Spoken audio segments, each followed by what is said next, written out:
Hello guys, कैसे हैं आप सब लोग। स्वर्ड किंग के एपिसोड 15 के साथ हाजिर हूं। तो लास्ट एपिसोड के एंड पे हमने देखा था वो सभी लोग एक बड़े से स्क्वायर एरिया के अंदर चले जाते हैं जहां पर बहुत सारे छोटे चूहे उनके ऊपर अटैक करते हैं। वहीं पर एक चट्टान के ऊपर उन्हें नीले फूल मिलते हैं और उन्हें नीले फूलों को लेने के लिए वो आगे बढ़ रहे हैं। उन सारे चूहों का मुकाबला करते हुए वो अपने बंदर को ऊपर भेजते हैं चट्टान के ऊपर। जैसे वो वहाँ से फ्लावर्स को उतारने लगता है वहीं पर एक पावरफुल मॉन्स्टर निकलता है और उसके ऊपर अटैक करते हुए उसे नीचे की तरफ गिरा देता है। तो सभी लोग अब उसी चट्टान की तरफ देख रहे होते हैं कि लगता है कि वहाँ पर उन फूलों को प्रोटेक्ट करने के लिए कोई बहुत ही पावरफुल मॉन्स्टर है। तो इस एपिसोड की शुरुआत में वो लोग उसी चट्टान की तरफ देख रहे होते हैं कि वहाँ पर से एक बहुत ही बड़ा सा चूहा जंप करते हुए उनके ऊपर जंप करता है। तो सभी लोग साइड पर हट जाते हैं ताकि उससे अपने आप को बचा सके। उस बड़े से चूहे के साइज को देखकर वो बहुत ज्यादा हैरान होते हैं। तो भागते हुए साइड पर हटते हैं। वो चूहा वहीं पर धड़ाम से करके लैंडिंग करता है और उन सभी को नीचे देने की कोशिश करता है। तो बड़े गुस्से के साथ चिल्लाता है, अब पता नहीं इसके मुंह से ये दोनों दांत निकल रहे हैं या फिर इसकी मूंछें हैं। अब विलेन वाला एटीट्यूड तो मूंछों से ही बनेगा। उसका साइज क्योंकि काफी ज्यादा बड़ा होता है। पिगुदा बेचारा जो कि पहली बहुत बड़ा डरपोक है वो उसकी तरफ देखता और कहता है, लगता है ये इन सारे चूहों का किंग है, ये तो बहुत ही बड़ा है। तो चूहों का किंग भी जल्दी से जंप करते हुए सबसे पहले पीगू भाई के ऊपर अटैक करता है। वो जैसे उसके ऊपर जंप करके अटैक करता है, पीगू भाई बड़ी स्पीड के साथ उसके नीचे से निकल आता है ताकि अपने आप को बचा सके। वो अपनी तलवार को यूज करते हुए उसके माथे के ऊपर अटैक भी करता है, लेकिन उसके माथे के ऊपर सिर्फ एक छोटा सा स्क्रैच ही पड़ता है। लेकिन उस चूहे ने पीगू भाई के बाजू के ऊपर अटैक किया होता है और उसके बाजू के ऊपर काफी बड़ा इफेक्ट पड़ता है और पीगू भाई बेचारा वहीं पर सहमी हो जाता है। बाकी तीनों भी उसे बचाने के लिए बड़ी स्पीड से आगे बढ़ते हैं। इस तौर पर उसका बड़ा भाई पीगूदा वो बहुत ज्यादा गुस्सा होता है और अपने बड़े से कुल्हाड़े के साथ उस चूहे के ऊपर जंप करते हुए कहता है, मैं तुम्हें नहीं छोड़ने वाला। लिनगाओ चिल्लाकर उन सभी से कहता है, चलो जल्दी से तुम सभी लोग भी आगे बढ़ो, मिलकर पीगूदा का साथ दो ताकि उस चूहे को हराया जा सके। और सभी लोग अपनी अपनी पावर्स को यूज करते हुए एक साथ उस बड़े चूहे के ऊपर अटैक करते हैं। लेकिन वो बड़ा चूहा तो बहुत ज्यादा स्ट्रॉन्ग है। वो पीगूदा को पंजे के साथ ही पीछे की तरफ फेंक देता है और वहीं पर नीचे अपनी पूंछ को घुमाता है। तो नीचे जो तीनों खड़े होते हैं वो तीनों भी उसकी पूंछ से लाकर पीछे की तरफ गिर जाते हैं। वो लोग फिर से पीछे हटकर रीग्रुप करते हैं और पीगूदा से पूछते हैं, पीगूदा क्या तुम ठीक हो, तुम्हारा वुंड कैसा है, उसने तुम्हारे ऊपर पंजे से अटैक किया था। पीगूदा उसे कहता है, मैं ठीक हूँ, लेकिन साथ ही वो गाली देते हुए कहता है, इस चूहों के किंग की पावर तो बहुत ज्यादा है, इसके पंजे का मेरी बॉडी के ऊपर काफी ज्यादा दर्द हो रहा है, लेकिन इतना ज्यादा सीरियस नहीं है कि मैं दोबारा इससे फाइट न कर सकूं। उसी वक्त काइटिंग की नजर काउटून पर पड़ती है। वो इशारा करते हुए बाकी सभी से कहती है, काउटून की तरफ देखो। वो लोग ऊपर की तरफ देखते हैं तो वो चट्टान के ऊपर खड़ा होता है और उन सभी को घूर घूर कर देख रहा होता है। वो सभी लोग इस बात से काफी ज्यादा हैरान होते हैं कि वो लोग यहाँ पर इस बड़े चूहे से फाइट कर रहे हैं, जबकि काउटून इस मौके का फायदा उठाते हुए चट्टान के ऊपर चला गया है। वो वहाँ से पीछे की तरफ मुड़ जाता है जैसे कि उसने इन सभी को इग्नोर कर दिया है। पीगू भाई कहता है, ये तो बहुत बड़ा कमीना निकला, इसने हमें धोखा दिया है। लिनगाओ अभी भी इस बात को मानने को तैयार नहीं है। वो उनसे कहता है, ये तो बहुत ही अच्छी बात है, हम लोग इस बड़े से चूहे को यहाँ पर रोक कर रखते हैं, जबकि हमारा एक साथी ऊपर चला गया है, वो हमारे लिए फूल तोड़ कर ले आएगा। वो भी यही बात कर रहा होता है कि उसी वक्त काउटून वहाँ से जंप करते हुए चला जाता है। लिनगाओ कहता है, ये कमीना कहाँ पर जा रहा है, मुझे तो लगा था ये हमारे लिए फूल तोड़ कर लाएगा। इस बात से वो सभी लोग काफी हैरान हो जाते हैं, लेकिन उनके सामने एक बड़ी मुसीबत है। वो चूहा अभी भी अपना मुंह खोलता है और एक जबरदस्त हार लगाते हुए उनके ऊपर अटैक कर देता है। काउटून तो यहाँ से चला गया है, लेकिन ये सारे अभी भी इस चूहे के सामने खड़े हैं। पीगूदा उनसे कहता है, मुझे नहीं लगता कि इस चूहे के पास कोई इमोर्टल बॉडी है, इस चूहे की भी कोई ना कोई वीकनेस तो जरूर होगी, हमें इसकी किसी न किसी कमजोरी को ढूंढना होगा। लिनगाओ उनसे कहता है, चाहे कोई जानवर हो या फिर कोई इंसान हो, उसकी कोई ना कोई कमजोरी जरूर होती है। तो लगता है कि हमें इसकी आंखों पर अटैक करना चाहिए या फिर इसके पिछवाड़े पे या फिर इसके पेड़ के नीचे। वो सारे भी से कहते हैं, ठीक है, हम लोग इन्हीं जगहों के ऊपर अटैक करेंगे। जैसे वो अटैक करने के लिए आगे बढ़ने लगते हैं, हाउटियान भागता हुआ उनके सामने खड़ा हो जाता है और कहता है, जरा रुको, हमें इसके ऊपर अटैक करने की जरूरत ही नहीं है। साथ ही वो बड़े चूहे से कहता है, बेवकूफ कहीं तुम हमारे ऊपर अटैक क्यों कर रहे हो, जरा उस तरफ देखो, सारा खजाना तो वो काउटून लूट कर ले गया है। वो उसी तरफ देखता है तो उसे काउटून नजर आता है। बड़ा चूहा हाउटियान की बात सुनने के बाद काउटून की तरफ देखता है और एक जबरदस्त धाड़ लगाता है। वो जबरदस्त धाड़ लगाने के बाद वो अपने साइज को छोटा कर लेता है। अपने साइज को छोटा करने के बाद वो बड़ी स्पीड के साथ वापस उसी चट्टान के ऊपर चला जाता है ताकि काउटून को पकड़ सके। सारे पीछे देखकर काफी हैरान होते हैं और कहती हैं, इसने तो अपना साइज भी छोटा कर लिया और ये यहाँ से चला गया। हाउटियान ने तो हमारी जान बचा ली। सिर्फ वही नहीं बल्कि बाकी के सारे चूहे भी वहाँ से चले जाते हैं। पीगू भाई इस बात से काफी ज्यादा खुश होता है और हाउटियान को थम्स अप करते हुए कहता है, लड़के तुम तो वाकई में बहुत ज्यादा अच्छी और समझदार हो, तुमने तो उन सभी को बड़ी आसानी से भगा दिया। पीगूदा और काइटिंग भी बहुत ज्यादा खुश होते हैं। लिनगाओ कहता है, मुझे लगता है कि काउटून ने हमें धोखा दिया है, वो यहाँ पर किसी और ट्रेजर को लेने के लिए आया है, इसीलिए वो यहाँ से आगे अकेले चला गया, हमें यहाँ पर फंसाकर। पीगूदा, पीगू भाई और काइटिंग तीनों ही उसकी बात सुनने के बाद काफी गुस्सा होते हैं। वो काउटून को अब माफ नहीं करने वाले। लिनगाओ उनसे कहता है, मुझे लगता है कि वो काउटून के पीछे चले गए हैं, जहाँ पर जितने भी चूहे थे वो सभी चले गए। तो यहाँ पर नीले फूल की रक्षा नहीं कर रहे, किसी और चीज की रक्षा कर रहे होंगे। जल्दी से अपने मंकी को वहाँ पर भेजते हैं और उन नीले फूलों को कलेक्ट करते हैं। हाउटियान जाओ भाई से कहता है, जाओ भाई जल्दी से वहाँ पर जाओ और जाकर सारे फूलों को तोड़ लाओ। जाओ भाई बड़ी स्पीड के साथ वापस से उस चट्टान के ऊपर चला जाता है। फिर थोड़ी देर के बाद वो वहाँ से जाकर फूलों को तोड़ना शुरू करता है। जाओ भाई वहाँ से काफी सारे फूलों को तोड़कर लाता है। वो लोग काफी खुश होते हैं और कहते हैं, हमने काफी सारे फूल इकट्ठे कर लिए हैं। पीगू भाई कहता है, क्या हमें काउटून के लिए यहाँ पर रुकना है, क्या उसका इंतजार करें। लिनगाओ से कहता है, नहीं, हमें उसके लिए इंतजार करने की जरूरत नहीं है, उसने हमें धोखा दिया है, चलो जल्दी से यहाँ से निकलते हैं। जबकि वो यहाँ पर बाकी के सारे चूहों को डिस्ट्रैक्ट कर रहा है, तो इसी मौके का फायदा उठाते हुए यहाँ से निकल चलते हैं, क्योंकि उसने हमें छोड़ा है, वो यहाँ पर किसी और खजाने की तलाश में आया है, उसे यहाँ से बाहर निकलने का रास्ता जरूर पता होगा। पीगूदा कहता है, अगर वो यहीं पर मर जाता है तो ये ज्यादा बेहतर रहेगा, क्योंकि अगर वो बाहर निकला तो मैं खुद से मार डालूंगा, क्योंकि उसने यहाँ पर हमें धोखा दिया है, हम उसके टीममेट्स थे, हम उसके साथी थे, हम सभी को यहाँ पर बेट के तौर पर यूज करते हुए हूँ तो अपने मकसद को हासिल करने के लिए चला गया। वो सभी लोग बाहर की तरफ निकलते हैं, उन्हें सामने एग्जिट दिखाई देता है। वो बड़ी स्पीड के साथ उस एग्जिट के रास्ते से बाहर निकलते हैं, लेकिन जैसे वो लोग उस दरवाजे से बाहर निकलने लगते हैं उसी वक्त वो पीछे की तरफ देखते हैं हैं। पीछे काउटून फाइट कर रहा होता है उस बड़े वाले चूहों के किंग के साथ। वो अपनी तलवार के साथ उसके साथ फाइट कर रहा होता है। ये सारे रुककर उसकी तरफ पीछे की तरफ देखते हैं। काउटून को भी उस चूहे से फाइट करने में काफी ज्यादा मुश्किल हो रही होती है। वो उससे अपना पीछे छुड़ाने के बाद बड़ी स्पीड के साथ उसी एग्जिट की तरफ भागता है जिसके अंदर से उसके बाकी के दोस्त भाग रहे हैं। लिन गाओ अपने साथियों से कहता है चलो जल्दी करो, जल्दी से यहाँ से बाहर निकलो इससे पहले कि एग्जिट बंद हो जाए। वो बड़ी स्पीड के साथ उस एग्जिट की तरफ भागते हैं जबकि काउटून काफी ज्यादा गुस्से में होता है और कहता है ये सभी लोग लगता है मुझे छोड़कर भाग रहे हैं, ये तो मेरे लिए रुक भी नहीं रहे। तो वो लोग जैसे उस दरवाजे से बाहर निकलते हैं उनके निकलने के फौरन बाद ही वो दरवाजा बंद हो जाता है। तो यहाँ पर ये नहीं दिखाते कि काउटून भी उनके साथ निकल पाया या नहीं। साथ ही नेक्स्ट सीन हमें बाहर का दिखाया जाता है। वो गुफा से थोड़ी दूर जाने के बाद वहीं पर ग्राउंड पर बैठ जाते हैं और सारे फ्लावर्स को अपने सामने रखते हैं। वो लोग यहाँ पर इन फ्लावर्स का बंटवारा करने वाले हैं। काइडिंग उनसे कहती है तो हमारा छोटा जाओ भाई वहाँ से टोटल 21 फूलों को लेकर आया है, अब हम इन सभी को कैसे बंटवारा करेंगे। पीकू भाई उनसे कहता है हम लोग यहाँ पर 5 जन है और 5 जनों में इसको डिवाइड किया जाएगा। वो यहाँ पर हमारे छोटे मंकी को भी एक जन में काउंट कर रहा है। वो कहता है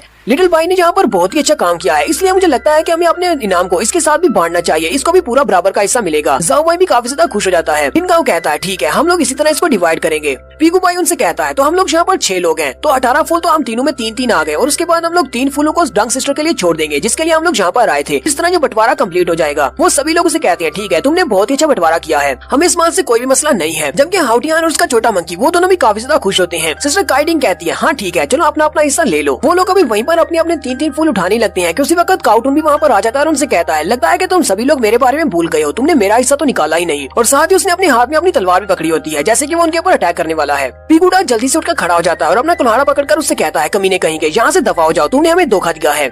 काउटून उनसे कहता है मुझे लगता है कि तुम लोग यहाँ पर मेरे हिस्से को भी हड़प करना चाहते हो, हालांकि तुम्हारी इस पार्टी को मैं यहाँ पर लीड करके लाया हूँ। अगर मैं तुम्हें यहाँ पर नीले फ्लावर के बारे में नहीं बताता तुम लोग यहाँ पर कभी भी नहीं आ पाते। और ऊपर से वहाँ पर उस बड़े से चूहे के साथ फाइट करने में मैंने बहुत ज्यादा मेहनत की है, कितने सारे चूहों को मैंने वहाँ पर मारा है और उस किंग के साथ भी फाइट की है। मेरा हिस्सा तो बनता है, इसलिए चुपचाप मेरा हिस्सा मुझे दे दो वरना मैं तुम सभी के ऊपर अटैक करूंगा, तुम में से कोई ना कोई मेरे हाथों से मारा जाएगा। सिस्टर काइडिंग चिल्लाकर उसे कहती है काउटून तुम्हें इस बात पर शर्म आनी चाहिए, तुमने हम सभी को धोखा दिया और वहाँ पर मरने के लिए छोड़ दिया, अब तुम यहाँ पर हमसे हिस्सा लेने के लिए कैसे आ सकते हो। काउटून चिल्लाकर काइडिंग से कहता है अपनी बकवास बंद करो, तुम काई सेक्टर से हो और मैं काउ सेक्टर से हूँ, हम दोनों एक दूसरे को जानते हैं। इसका मतलब ये नहीं है कि हमारे सेक्टर भी आपस में दोस्त हैं, हम दोनों हमेशा से दुश्मन थे। अगर तुमने यहाँ पर एक बार और मुझे शर्मिंदा करने की कोशिश की या फिर मेरे साथ बदतमीजी की तो मैं तुम्हें बता दूं हमारे काउ सेक्टर वाले तुम्हारे काई सेक्टर वालों को नहीं छोड़ेंगे, तुम्हारे सभी लोगों को मार डालेंगे। सिस्टर काइडिंग भी उसकी बात सुनने के बाद काफी ज्यादा गुस्सा हो जाती है। लिन गाओ भी जल्दी से अपनी तलवार पे अपना हाथ रखता है और उसे कहता है काउटून मेरा ऐसा कोई भी इरादा नहीं है इन फ्लावर्स को तुम्हारे साथ बांटने का, क्योंकि तुमने हमें धोखा दिया है। अगर तुम्हें ये फ्लावर्स चाहिए तो तुम हमसे छीन लो। काउटून आगे से मुस्कुराता और कहता हाँ मैं भी इसी बारे में सोच रहा था, कौन सा यहाँ पर तुम्हारी मिन्नतें करने वाला हूँ। वो जल्दी से अपनी तलवार निकालता और कहता है ये तो बहुत ही आसान है, मैं तुम सभी को मार डालूंगा और फिर सारे फ्लावर मैं रख लूंगा। काउटून कहता है वैसे भी मेरा इनिशियल प्लान ऐसा ही था, मैं तुम सभी को वहाँ पर मारना चाहता था और उसके बाद बाहर आकर सभी को यही बताने वाला था कि वहाँ पर बहुत सारे मॉन्स्टर चूहे थे, उन सभी ने तुम्हारे पर अटैक किया और तुम सभी लोग वहाँ पर मारे गए। लेकिन मैंने तो ऐसा सोचा भी नहीं था कि तुम सभी लोग वहाँ से आसानी से बाहर निकल आओगे। लेकिन अब यहाँ पर मुझे अपने हाथों से ये सारा किस्सा खत्म करना पड़ेगा, मैं तुम सभी को यहीं पर मारने वाला हूँ। लिन गाओ भी जल्दी से अपनी तलवार निकालता है। वो दोनों यहाँ पर अपनी तलवारों को टकराना शुरू करते हैं और इनमें फाइट स्टार्ट हो गई है। तो नेक्स्ट एपिसोड में देखेंगे कि इनमें से फाइट जीतेगा कौन, क्या काउटून इन सभी को मार देगा या नहीं। एपिसोड 15 का यहीं पर एंड करेंगे। एपिसोड की एक्सप्लेनेशन अच्छी लगी हो तो कमेंट करके जरूर बताइएगा। चैनल को सब्सक्राइब कर दें, वीडियो को लाइक और शेयर कर दें। शुक्रिया।